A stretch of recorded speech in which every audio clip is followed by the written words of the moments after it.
எங்களுக்கு மிகவும் பிரியமான வேத ஆராய்ச்சி நேயர்களே, கடந்த நிகழ்ச்சியிலே இறுதியாக எபேசியர் 4ஆம் அதிகாரம் முதல் 6 வசனங்களை சிந்தித்தோம். நாம் அழைக்கப்பட்ட அழைப்புக்கு பாத்திரவான்களாய் நடந்து கொள்ள வேண்டும் என்றும், மனத்தாழ்மை உள்ளவர்களாய், சாந்தமுள்ளவர்களாய், நீடிய பொறுமை உள்ளவர்களாய், அன்பினாலே ஒருவரை ஒருவர் தாங்குகிறவர்களாக, சமாதான கட்டினாலே ஆவியின் ஒருமையை காத்துக்கொள்ள ஜாக்கிரதையாக இருக்க வேண்டும் என்றும் சிந்தித்தோம். ஏன் ஆவியிலே ஒருமையை காத்துக்கொள்ள வேண்டும் என்பதற்காக 7 குறிப்புகளை பவுல் கூறினார்.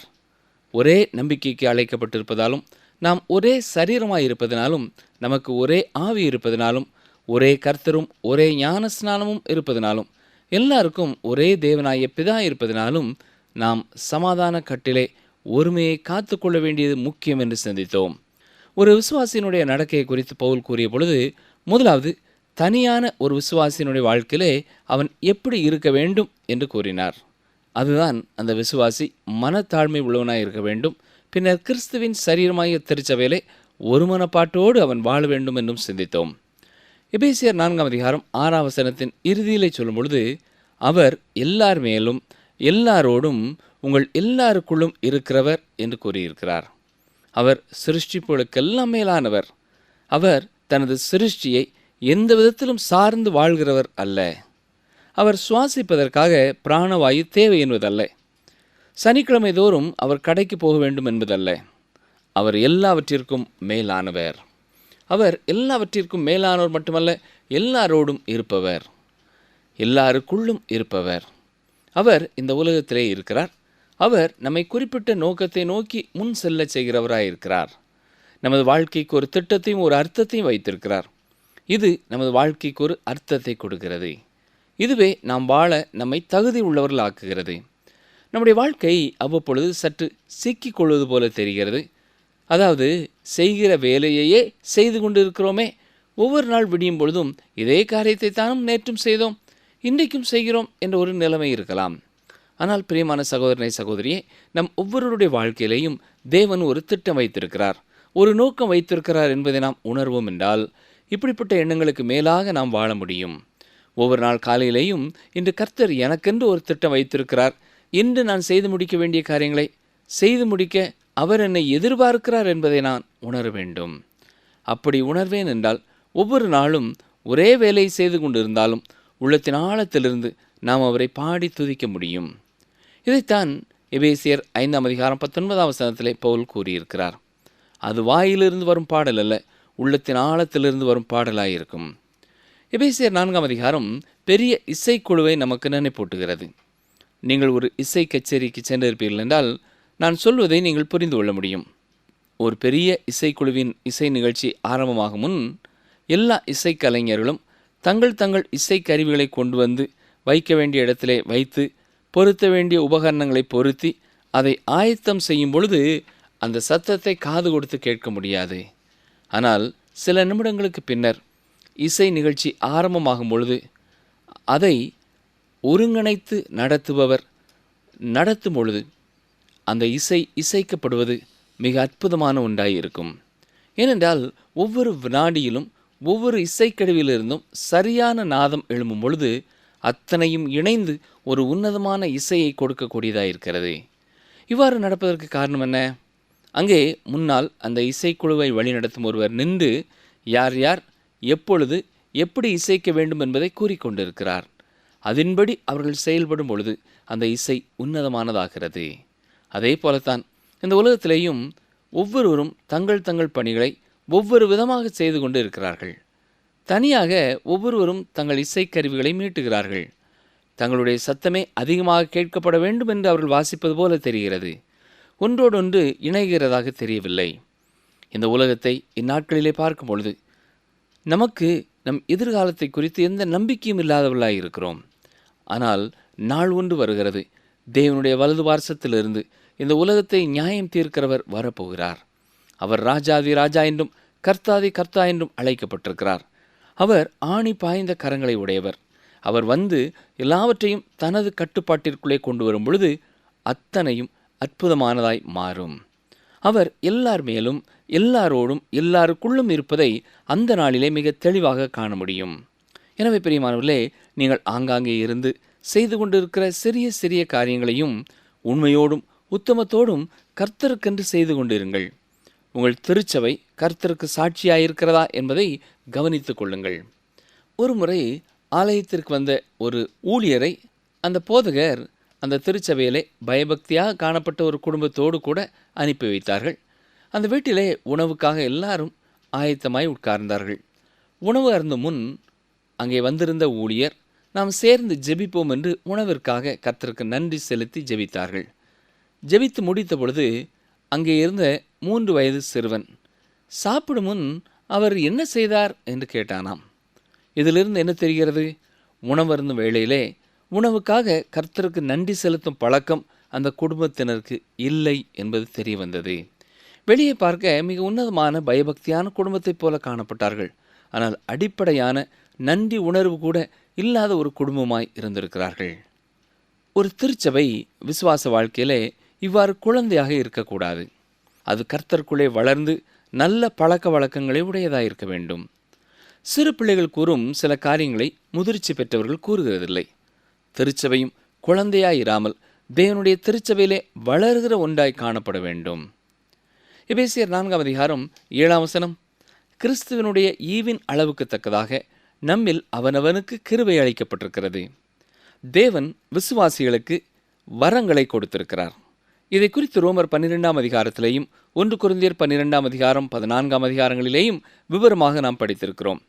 திருச்சபையில் உள்ள விசுவாசிகள் ஆவியின் ஒருமனப்பாட்டை காத்துக்கொள்ள வேண்டும் என்று சொல்லும் பொழுது எல்லாரும் ஒரே விதமாய் செயல்பட வேண்டும் என்பது அல்ல. ஒருவரை போலத்தான் மற்றும் ஒருவரும் பேச வேண்டும், செயல்பட வேண்டும் என்பது அல்ல. ஒவ்வொரு விசுவாசிக்கும் ஒவ்வொரு விதமான தாளந்துகளை, வெகுமதிகளை, வரங்களை கர்த்தர் கொடுத்திருக்கிறார். எனவே அதற்கு தக்கதாக அவர்கள் அந்த திருச்சபையிலே செயல்படுகிறவர்களாய் இருக்க வேண்டும். 1 கொரிந்தியர் 12 பவுல் சொல்லும் பொழுது ஆவியினுடைய அனுக்கிரகம் அவனவனது பிரயோஜனத்திற்கென்று அளிக்கப்பட்டிருக்கிறது என்று கூறியிருக்கிறார். அதாவது பரிசுத்த ஆவியானவர் அந்த குறிப்பிட்ட விசுவாசியின் மூலமாக ஒரு குறிப்பிட்ட நோக்கத்தை நிறைவேற்றி இவ்வண்ணமாக திருச்சபையாகிய சரீரத்தை கட்டி எழுப்புகிறார். ஒரு விசுவாசிக்கு கொடுக்கப்பட்ட கிருபை அனைத்து விசுவாசிகளுக்கும் நன்மை பயக்கத்தக்கதாய் இருக்க வேண்டும். தனிப்பட்ட விதத்திலே நீங்கள் மட்டும் ஆவிக்குரிய வாழ்க்கையிலே வளர வேண்டும் என்பதற்காக கொடுக்கப்படவில்லை. அது திருச்சபைக்கு ஆசீர்வாதமானதாய் இருக்க வேண்டும். இன்றைக்கு பல தாளந்துகளை உடையவர்கள் திருச்சபையிலே அதை பயன்படுத்துகிறதில்லை. சிலர் தங்களுடைய தாளந்துகளை சபையிலே பயன்படுத்துவதனாலே தாங்கள் மிக பாராட்டப்பட வேண்டும், தங்களை எல்லாரும் உயர்வாக நினைக்க வேண்டும் என்று எண்ணிக்கொண்டு தாளந்தை பயன்படுத்தாமலும் இருக்கிறார்கள். வரங்கள் சுய நலத்திற்காக கொடுக்கப்படவில்லை, திருச்சபையின் ஆசீர்வாதத்திற்காக கொடுக்கப்பட்டிருக்கிறது. கொஞ்சம் யோசித்து பாருங்கள். ஒரு நாள் காலையிலே கண் விழிக்கும் பொழுது, கண் எனக்கு நித்திரை மயக்கமாக இருக்கிறது, நான் ஓய்வு எடுத்துக்கொள்ளப் போகிறேன் என்றால் எப்படி இருக்கும்? அல்லது கால்கள், இன்று எனக்கு களைப்பாக இருக்கிறது, இன்று என்னை விட்டு விடுங்கள், நீங்கள் மற்றவர்கள் வேலை செய்யுங்கள் என்றால் முடியுமா? முடியாது. நம்முடைய சரீரத்தின் ஒவ்வொரு அங்கங்களும் இணைந்து செயல்படும் என்றால்தான் நம்முடைய சரீரம் செயல்பட முடியும். தேவனுடைய சித்தம் முழுவதுமாக நிறைவேற்றப்பட முடியும். ஒவ்வொரு விசுவாசிக்கும் தேவன் ஒரு கிருபையை, ஒரு வரத்தை கொடுத்திருக்கிறார். அதை கிறிஸ்துவின் சரீரமாகிய திருச்சபையிலே நிறைவேற்றும் பொழுது அங்கே ஆவியானவரின் ஒருமனப்பாட்டை பார்க்கலாம். அப்பொழுது அருமையான அந்த இசைக்குழுவை போல திருச்சபை மீட்டும் நாதமானது அநேகரை தன்னை நோக்கி கவருகிறதாய் இருக்கும். எபேசியர் 4:8 ஆதலால் அவர் உன்னதத்திற்கு ஏறி சிறைப்பட்டவர்களை சிறையாக்கி மனுஷர்களுக்கு வரங்களை அளித்தார் என்று சொல்லியிருக்கிறார். இது 68 18 எடுத்து எழுதப்பட்ட ஒரு வசனமாயிருக்கிறது. அந்த வசனத்தை வாசிக்கிறேன், கவனிங்கள். சங்கீதம் 68:18 தேவரீர் உன்னதத்திற்கு ஏறி சிறைப்பட்டவர்களை சிறையாக்கி கொண்டு போனீர். தேவனாய கர்த்தர் மனுஷருக்குள் வாசம் பண்ணும் பொருட்டு துரோகிகளாகிய மனுஷர்களுக்காகவும் வரங்களை பெற்றுக்கொண்டீர். ஒருவேளை இதை கூர்ந்து கவனிக்கிறவர்கள் இங்கே ஒரு வேறுபாடு இருக்கிறதே என்று நீங்கள் சொல்லலாம். அதாவது எபேசியர் நிருபத்திலே சொல்லும் பொழுது மனுஷர்களுக்கு வரங்களை அளித்தார் என்று சொல்லப்பட்டிருக்கிறது. ஆனால் சங்கீத புத்தகத்திலே மனுஷர்களுக்காகவும் வரங்களை பெற்றுக்கொண்டீர் என்று சொல்லப்பட்டிருக்கிறதே என்று கேட்கலாம். அப்படி என்றால் இது தவறாக எபேசியர் நிருபத்தில் எழுதப்பட்டிருக்கிறதா? பிரியமானவர்களே, நன்றாக கவனிங்கள். ஒரு எழுத்தாளர் தன்னுடைய கருத்தை ஒரே புத்தகத்திலே மாறுபடுத்தி எழுத உரிமை பெற்றவராய் இருக்கிறார். வேறு யாரும் அதை செய்ய உரிமை பெற்றவர்கள் அல்ல. இங்கே நாம் பார்க்கிற வசனங்களிலே பரிசுத்த ஆவியானவர் வசனங்களை மாற்றி எழுதியிருக்கிறார். ஒரு குறிப்பிட்ட நோக்கத்தோடு அவர் அதை செய்திருக்கிறார். சங்கீத புத்தகத்தில் அவர் சொல்லும் பொழுது, ஆண்டவராய் இயேசு கிறிஸ்து மனிதர்களுக்காக வரங்களை பெற்றார் என்று குறிப்பிட்டிருக்கிறார். அவர் எல்லா வரங்களையும் பெற்றவராய் இருந்தார். பின்னர் அவர் பூமிக்கு வந்தார். பின்னர் உலகத்தை விட்டு பிதாவினிடத்திற்கு திரும்பி சென்று விட்டார். இப்பொழுது அவர் வரங்களை மனுஷர்களுக்குள்ளே கொடுக்கிறார். அதை பரிசுத்த ஆவியானவர் மூலமாக அவர் கொடுக்கிறார். இப்பொழுது நாம் பார்க்கிறது என்ன? வேத புத்தகம் எவ்வளவு சரியாக சத்தியத்தை சொல்கிறது இல்லையா? இது தவறாக முன்னுக்கு பின் முரணாக கூறவில்லை என்பதை நாம் புரிந்து கொள்ள வேண்டும். அவர் உன்னதத்திற்கு ஏறி என்று சொல்லும் பொழுது இயேசு கிறிஸ்து பரத்திற்கு ஏறியதை கூறுகிறது. அந்த நேரத்திலே அவர் 2 காரியங்களை செய்தார். முதலாவதாக அவர் சிறைப்பட்டவர்களை சிறைப்படுத்தி என்று சொல்லப்பட்டிருக்கிறது. இது பழைய ஏற்பாட்டு காலத்து மரித்து போன பரதீசுக்கு சென்ற கர்த்தரால் மீட்கப்பட்டவர்களை கூறுகிறது. இந்த விசுவாசிகளை பரத்திற்கு ஏறும் பொழுது அவர் அங்கிருந்து தேவனுடைய பிரசன்னத்திற்குள்ளே அழைத்து சென்றார் என்று கூறலாம். இந்நாட்களிலே ஒரு விசுவாசி மரிக்கும் பொழுது நாம் பரதீசுக்கு செல்கிறதில்லை. நாம் சரீரத்திலிருந்து நீங்கி தேவனிடத்திலே குடியிருக்கிறோம் என்று 2 கொரிந்தியர் 5:8 பிலிப்பியர் 1:23 வாசிக்கிறோம். இரண்டாவதாக, இயேசு கிறிஸ்து பரத்திற்கு ஏறிய பொழுது அவர் மனிதர்களுக்கு வரங்களை கொடுத்தார். அதாவது ஜீவனுள்ள விசுவாசிகளுக்கு, இந்த உலகத்திலே சாட்சி சொல்லும்படியாக திருச்சபையில் இருக்கிற விசுவாசிகளுக்குத்தான் அந்த வரங்களை கொடுத்தார். அவர் பரத்திற்கு ஏறிய பொழுது இயேசு கிறிஸ்து பழைய ஏற்பாட்டின் விசுவாசிகளை தேவனுடைய பிரசன்னத்திற்குள்ளே கொண்டு வந்தது மட்டுமல்ல, பரிசுத்த ஆவியானவர் மூலமாக நமக்கு வரங்களையும் ஈந்தார். பெந்தேகோஸ்தே நாளன்று பரிசுத்த ஆவியானவர் கிறிஸ்துவின் சரீரமாகிய சபைக்குள்ளே விசுவாசிகளுக்கு ஞான ஸ்நானம் கொடுத்தார். அது மட்டுமல்ல, அவர்களுக்கு மேலும் சில வரங்களை கொடுத்து திருச்சபையின் சரீரமாக செயல்படும்படியாய் செய்தார். கிறிஸ்துவின் சரீரமாகிய திருச்சபையிலே ஒவ்வொருவரும் ஒவ்வொரு நிலையிலே செயல்படும்படியாக பரிசுத்த ஆவியானவர் இன்றைக்கும் நம்மோடு கூட செயல்பட்டு கொண்டே இருக்கிறார். எபேசியர் 4:9-10 கவனியுங்கள். ஏறினார் என்பதனாலே அவர் அதற்கு முன்னே பூமியின் தாழ்விடங்களில் இறங்கினார் என்று விளங்குகிறதல்லவா? இறங்கினவரே எல்லாவற்றையும் நிரப்பத்தக்கதாக எல்லா வானங்களுக்கும் மேலாக உன்னதத்திற்கு ஏறினவருமாயிருக்கிறார். ஏறினார் என்று சொல்வதனாலே அவர் முதலாவது இறங்கினார் என்பது தெளிவுபடுத்தப்படுகிறது. சிலர் இதை குறித்து சிந்திக்கும் பொழுது இயேசு கிறிஸ்து மனுவுரு எடுத்து மனிதனாய் பிறந்தார் என்பதை மட்டுமே சிந்திக்கிறார்கள். ஆதி திருச்சபையின் பக்தர்கள் அவர் இறங்கினார் என்று சொல்லும் பொழுது அவர் பாதாளத்திற்கு இறங்கி பழைய ஏற்பாட்டு பரிசுத்தவான்களை தன்னோடு தேவனுடைய பிரசன்னத்திற்கு அழைத்து சென்றார் என்பதையும் தெளிவுபடுத்தினார்கள். இவ்வாறு சொல்வதனாலே அவர் தனது சிலுவை பாடு மரணங்களைத் தவிர மீண்டும் அவர் பாடுபட்டார் என்று அர்த்தம் கொள்ளக்கூடாது. அவர் மனு உரு எடுத்து சிலுவை மரணத்தை சந்தித்ததே அவர் உன்னதத்தை விட்டு தாழ பூமியிலே நமக்காக இறங்கியதை தெளிவுபடுத்துகிறது.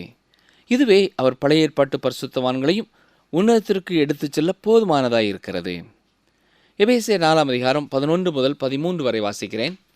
மேலும் நாம் அனைவரும் தேவனுடைய குமாரனை பற்றும் விசுவாசத்திலும் அறிவிலும் ஒருமைப்பட்டவர்களாகி கிறிஸ்துவனுடைய நிறைவான வளர்ச்சியின் அளவுக்கு தக்க பூரண புருஷராகும் வரைக்கும் பரிசுத்தவான்கள் சீர்பொருந்தும் பொருட்டு சுவிசேஷ ஊழியத்தின் வேலைக்காகவும் கிறிஸ்துவின் சரீரமாகிய சபையானது பக்தி விருத்தி அடைவதற்காகவும் அவர் சிலரை அப்போஸ்தலராகவும் சிலரை தீர்க்கதரிசிகளாகவும் சிலரை சுவிசேஷகராகவும் சிலரை மெய்ப்பராகவும் போதகராகவும் ஏற்படுத்தினார்.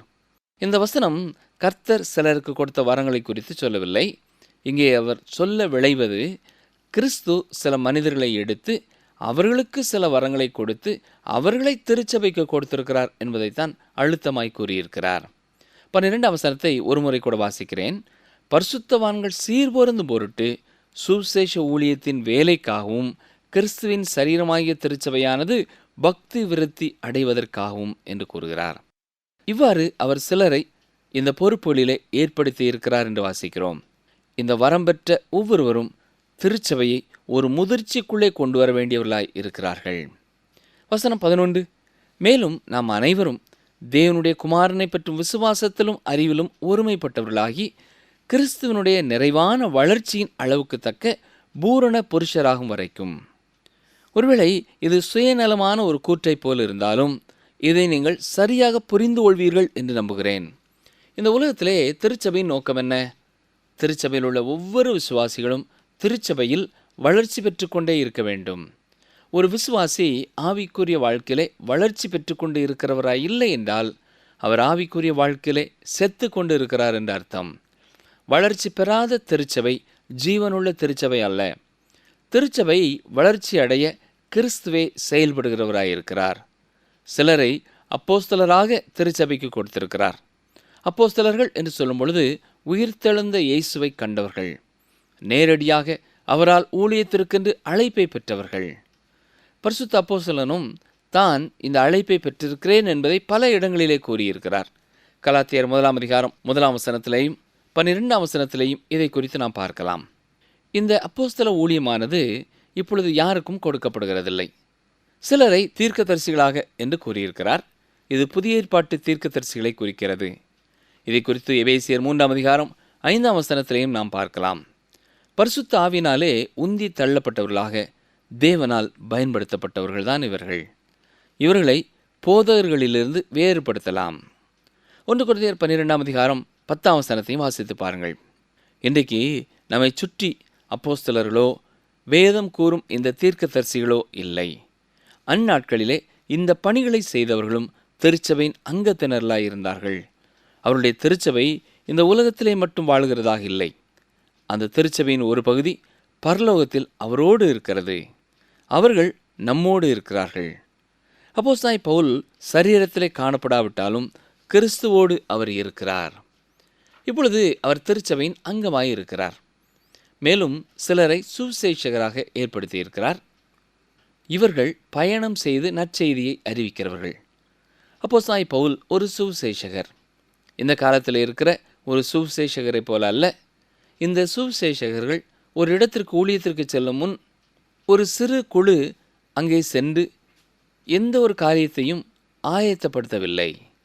அவர்களே புதிய பிரதேசங்களுக்குள்ளே பிரவேசித்தார்கள். பரிசுத்த ஆவியானவரே அவர்களுக்கு முன் சென்றார், அவர்கள் பின் சென்றார்கள். சிலரை மேய்ப்பராகவும் போதகராகவும் ஏற்படுத்தினார் என்று வாசிக்கிறோம்.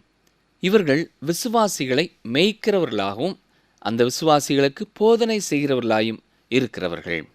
இந்த வரத்தை குறித்து தான் ரோமர் 12 அதிகாரம் 7 வசனத்திலேயும் 1 கொரிந்தியர் 12 அதிகாரம் 28, 29 வசனங்களிலேயும் 1 தீமோத்தேயு 3 அதிகாரம் 2 வசனத்திலேயும் நாம் பார்க்கிறோம். இந்த எல்லா மனிதர்களையும் தேவன் திருச்சபைக்குத்தான் கொடுத்திருக்கிறார். திருச்சபை முதிர்ச்சி பெறவும் தேவனுக்கு உண்மையான சாட்சியாய் இருக்கவும் இவர்கள் செயல்பட வேண்டியவர்களாய் இருக்கிறார்கள். திருச்சபை இந்த உலகத்திலே அறிவற்றதாய் காணப்படக்கூடாது. இந்த ஊழியக்காரர்கள் எல்லாரும் திருச்சபையை முதிர்ச்சி பெற்றதாக மாற்ற வேண்டும். அதாவது ஒவ்வொரு விசுவாசியும் ஒவ்வொரு ஊழியராக திகழும்படியாக இந்த ஊழியக்காரர்கள் அவர்களை பயிற்றுவிக்க வேண்டும். இது மிகச் சில திருச்சபைகளிலே நடைபெறுகிறது.